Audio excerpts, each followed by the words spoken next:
उन 2-4 पे ही आ गया है और मुझे भी नहीं समझ में आता है कि मैं रुकूं के कहूं। और कई बार क्या होता है कि व्यक्ति तैयारी जो है वो इतिहास, भूगोल और गणित की करके आता है और एग्जाम जो है वो अंग्रेजी का आ जाता है। तो चलिए 2-4 लोगों को ये बात समझ में आई, मुझे अच्छा लगा।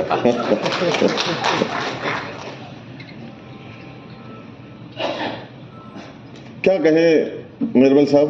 जी सर। क्या सुनना चाहते हैं? हम वो सुनना चाहते हैं जो आपके मन में।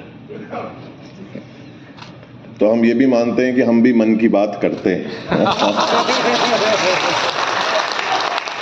ये देश मन की बात करता है, बड़ी खुशी है। देखिए, सबसे पहली बात तो मैं कुछ चीजों का बोझ हल्का कर देता हूं।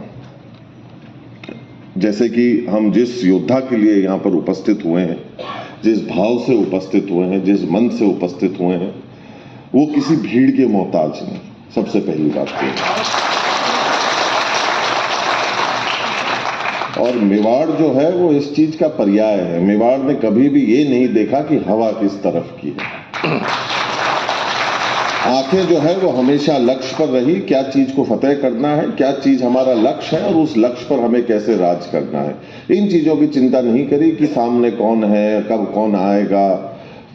आपने ये बात भी फरमाई कि अगर हमारी पीठ जो है वो सटाई हुई हो, मेवाड़ की पीठ कभी सटाई हुई नहीं थी। वो स्वयं अपने स्वाभिमान से जिस स्थान पे खड़ा हुआ था, उस सोच से वो जो है वो मेवाड़ आगे बढ़ा। तो मैं ये कहना चाहता हूं निर्मल सिंह जी कि अगर आप इकलौते व्यक्ति भी यहां पर होते तो मेवाड़ यहां उपस्थित होता।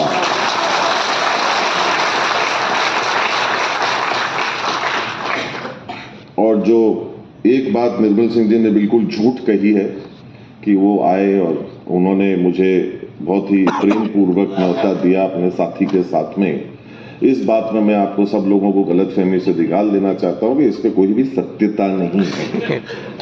क्योंकि जब हम यहां खड़े हुए हैं तो हमें सत्य कहना चाहिए। उसमें निर्मल सिंह जी के न्योते में निर्मलता के अलावा सब कुछ था।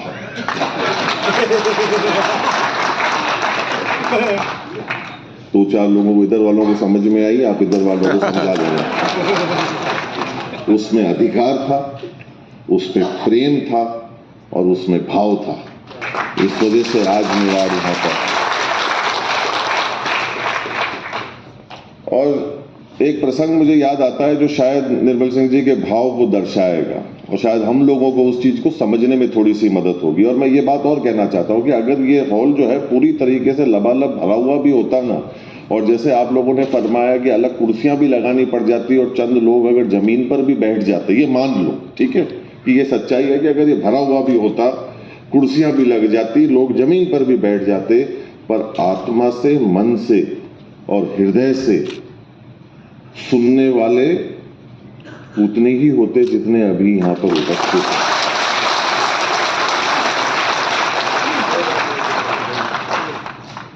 ये चीज हम लोगों को समझनी है। एक बार क्या हुआ, लोहा और सोना दोनों एक दूसरे से चर्चा कर रहे थे। लोहा है जो थोड़ा सा चीख रहा था, ऊंची आवाज में काफी कुछ कह रहा था, उसको आवाज ही आवाज आ रही थी। तो जब वो चीज थमी, जब लोहे को पीटा जा रहा था, तो जब थमा तो सोने ने उससे पूछा कि लला इतना काहे को चीखते हो तुम, इतनी आवाज करने की तुमको कहां जरूरत है। तो सोने ने कहा कि यार तुम मेरे से कीमती जरूर हो सकते हो, पर ये भाव और बात तुम्हारे समझ में नहीं आएगी। फिर भी उसने उसको खूब कोसा और कहा कि नहीं नहीं भाई, हमें बताओ तो सही, हमें समझाओ तो सही, कुछ तो कहो, कुछ तो हमारे समझ में आए। तो उसने कहा चलो ठीक है, तुम समझ जाओ तो एहसास करा देना। उसने कहा ठीक है। तो सोने ने, तो लोहे ने उसको समझाया और सुनाया कि देखो, जब सोने तुम कहते हो कि तुम्हें पीटा जाता है तो तुम में से आवाज नहीं निकलती, और जब मुझे पीटा जाता है तो मुझसे बहुत आवाज निकलती है। क्योंकि तुम्हें पीटने वाला जो होता है सोने को, वो एक लोहा होता है जो तुम्हारा रिश्ते में कुछ नहीं लगता है। और जब लोहे को पीटा जाता है तो वो लोहा ही होता है जो लोहे को पीटता है। तो जब अपने को जब ठेस पहुंचाता है ना, तो चीख तो निकलती है। बहुत। तो जो निर्मल सिंह जी का जो दर्द है वो हम लोगों को समझना चाहिए।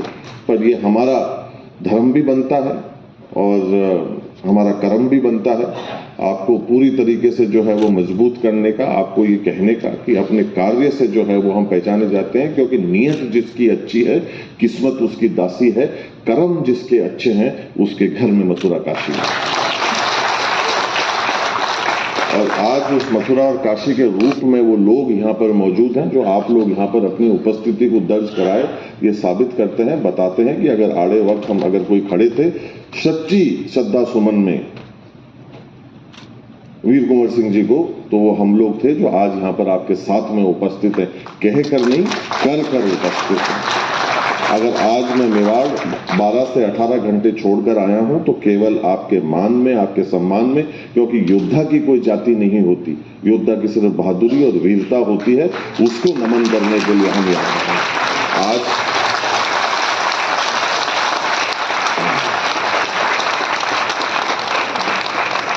आज इसमें कोई शक की बात नहीं कि मेरे रगों के अंदर वीर शिरोमणि महाराणा प्रताप का रक्त बहता है। अगर एक योद्धा के रक्त का सम्मान अगर दूसरा नहीं करेगा तो फिर वो कौन करेगा। और ये जरूरी नहीं कि हम क्या कर रहे हैं, हमारा कदम उठाना आवश्यक है। सफर कितना भी लंबा हो सकता है पर वो पहला कदम किसने उठाया वो ज्यादा जरूरी है, क्योंकि ये बात बिल्कुल सिद्ध करती है कि अकड़ जो होती है वो मुर्दा लोगों के अंदर होती है, जिंदा लोगों के अंदर विनम्रता होनी चाहिए। ये शब्द हमारे और ये भाव हमारे विनम्रता पूर्वक एक योद्धा के सामने जो 28 वर्षों से कार्य करते हुए आए हैं उस कार्य का भी सम्मान करने का हमारा धर्म बनता है। और ये कार्य कोई चाहता तो देश के अंदर कोई भी कर सकता था। योद्धा सबके हैं, वीर शिरोमणि महाराणा प्रताप हमारे सबके हैं। तो ये काम स्वयं आप और आपकी संस्था इतने वर्षों से कर रही है, ये वाकई में देखिए, आलोचना करने के लिए हम लोग कभी पीछे नहीं रहते। कभी भी उंगली उठानी होती है हम बिना सोचे समझे सीधी उंगली उठा लेते हैं। और ये पर हमको ध्यान रखना पड़ेगा कि आलोचना करने वालों के स्मारक जीवन में कभी नहीं बनेंगे। जिन लोगों ने कार्य किया है, काम किया है, उनको कई 100 वर्षों बाद, हजारों वर्षों बाद भी याद रखा जाता है। ये श्री पंडित नरेंद्र मिश्र ने 2 पंक्तियां लिखी थी मेवाड़ के लिए जो मैं आज आपको समर्पित करता हूं, क्योंकि वही भाव बाबू वीर कुंवर सिंह जी के अंदर भी जो है वही उनका कार्य रहा, वही उनकी सोच रही। और ये शायद आप तक पहुंची जाएगी। और अगर आप तक पहुंचे मुझे एहसास जरूर कराइएगा कि मैं जिंदा दिली के लोगों के सामने बैठा हुआ हूं जो मेरे भाव वहां तक पहुंचे हैं। और ये पंक्तियां मेवाड़ को सोच में रख के लिखी गई थी, पर मैं आज आपको समर्पित करता हूं कि आंधी तूफानों में मेवाड़ ने कभी रुकना नहीं सीखा, लाखों नंगी तलवारों के सामने झुकना नहीं सीखा, शीश कटने के बाद भी धड़ यहां लड़ा करते हैं, मेवाड़ ने कभी बिकना नहीं सीखा।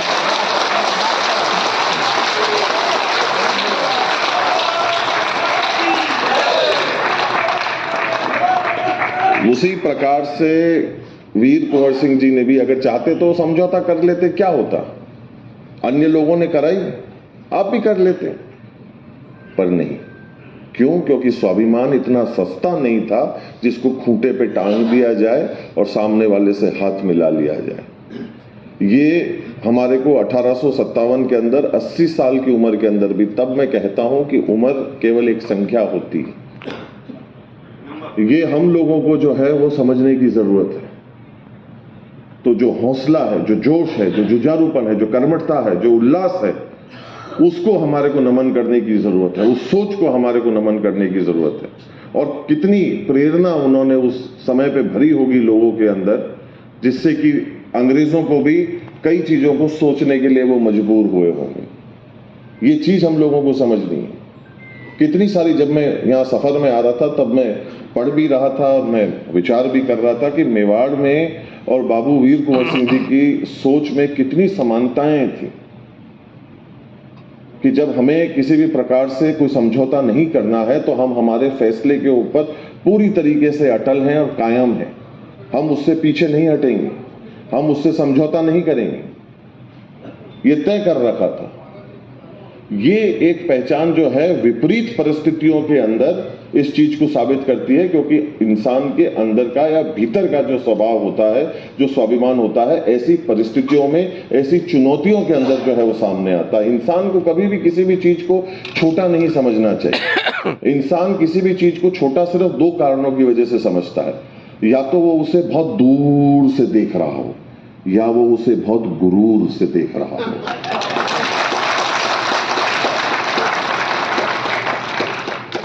तो अगर जब हम किसी चीज को छोटा समझने लग जाएं, तो या तो ये साबित तय करवा लो कि या तो हम उस लक्ष्य से बहुत दूर हैं, या हमारे अंदर कहीं ना कहीं कोई ना कोई प्रकार से गुरूर अंदर प्रवेश कर चुका है। अगर हम इन दो चीजों को हटाएंगे तो हम कहीं ना कहीं आगे बढ़ेंगे। ये देखिए, मेवाड़ की बाबू वीर कुंवर सिंह जी की आप और हम मिलकर तारीफ करें ना, तो ये स्वाभाविक है। क्यों? क्योंकि हम इस नाम, निशान और नमक के लिए जीते हैं। पर अगर यही बात अगर दुश्मन कहे तो तब थोड़ा सा स्वाद और सोच थोड़ा बदल जाता है। राहत साहब का एक बहुत ही खूबसूरत शेर है इस बात के ऊपर, जो कहते हैं, मुझे केवल खंजर नहीं, मुझे आंखों में पानी चाहिए। मुझे केवल खंजर नहीं, मुझे आंखों में पानी चाहिए। मुझे दुश्मन भी खानदानी चाहिए। बहुत खूब।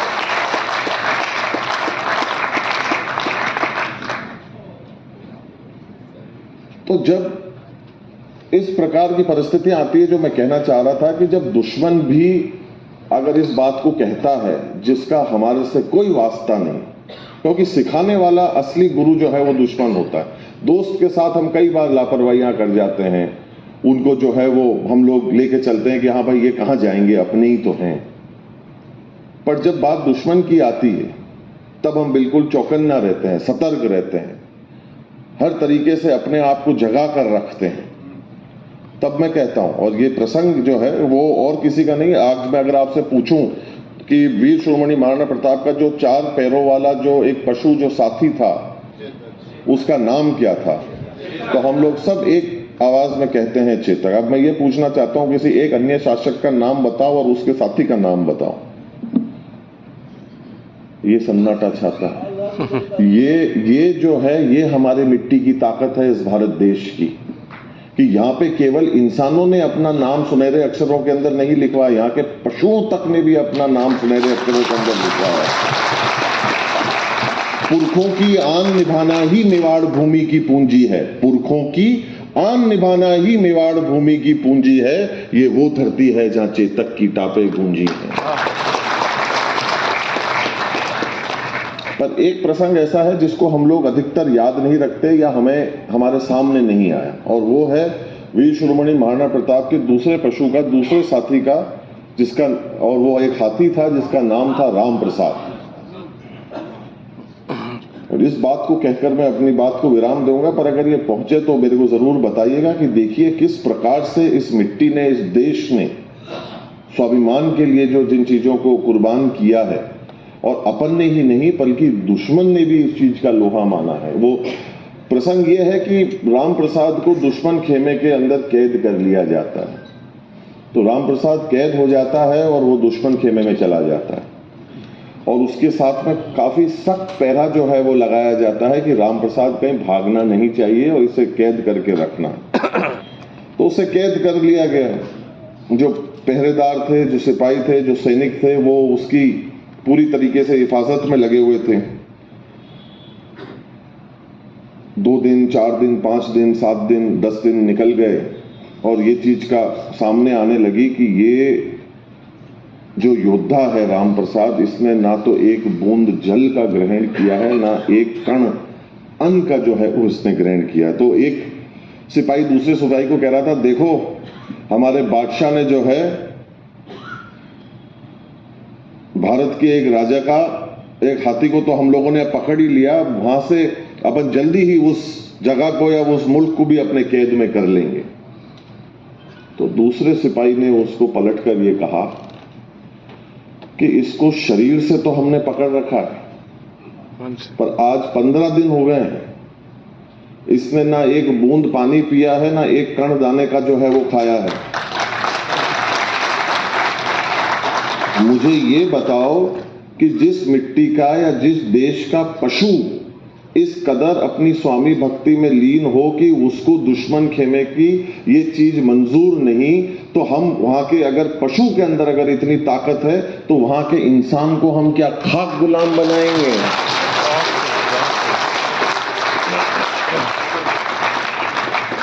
और राम प्रसाद ने हंसते हंसते अपने जान की सर्वोच्च बलिदान जो है, दुश्मन खेमे ने जरूर उसके शरीर को पकड़ रखा होगा, पर वो उसको आत्मा से और मन से गुलाम नहीं बना पाए। तब उस दूसरे सैनिक ने ये कहा कि वहां के इंसानों को या वहां के राजा को तो कैद करना दूर की बात है, मेवाड़ की एक बात को याद रखना, मेवाड़ ने जो है वो मौत को सस्ता और स्वाभिमान को महंगा कर रखा है। तो जब ये चर्चा जो है वो दुश्मन खेमे से निकलती है, तब जो है वो हम लोगों को लगता है कि जी आप और हम करें इस चीज की बात, क्योंकि हम इस मिट्टी के हैं, हमारे वो पूर्वज हैं, हमारे वो योद्धा हैं, हमारे लिए वो सम्मान्य हैं, तो हम उनका सम्मान करते हैं। और जैसे कि बाबू वीर कुंवर सिंह जी के लिए भी जो है वो जो अंग्रेजों ने जो चीज लिखकर कही, उन दुश्मन ने भी ये उनका लोहा माना, ये हमारे लिए जो है वो बड़ी बात है। इस चीज को हम लोगों को स्वीकारने की जो है वो जरूरत है। मैं अंत में सिर्फ पंडित श्री नरेंद्र मिश्र की 2 पंक्तियां कहकर अपनी बात को मैं जो है वो मैं विराम देता हूं, पर पुनः जो है वो मैं निर्मल सिंह जी आपका बहुत बहुत साधुवाद, आपका बहुत बहुत आभार इस सम्मानित मंच का, यहाँ पर उपस्थित सभी जो अतिथिगण जो यहाँ पर पधारे हैं, मीडिया बंधु जो यहाँ पर पधारे हैं, आप सबका जो है वो मैं बहुत बहुत हृदय से जो है वो मैं बहुत बहुत साधुवाद ज्ञापित करता हूँ, बहुत बहुत धन्यवाद ज्ञापित करता हूँ। मेवाड़ ने वचन दिया, मेवाड़ यहाँ मौजूद है, और अगली बार अगर आप आवाज देंगे तो इंतजार रहेगा, तो हम जरूर जो है वो हाजिर होंगे। इसमें आप बिल्कुल जो है वो आप निसंकोच रहिए।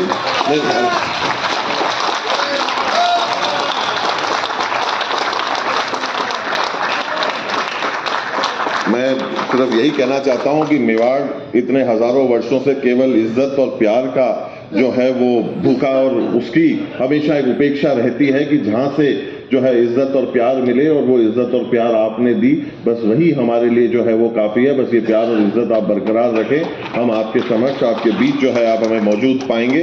अंत में मैं सिर्फ इतना ही कहना चाहूंगा कि सूर्यवंशी न्यास का ये रश्मि रथ चलता रहेगा, पीढ़ियों के रक्त में इसका सुयश चलता रहेगा।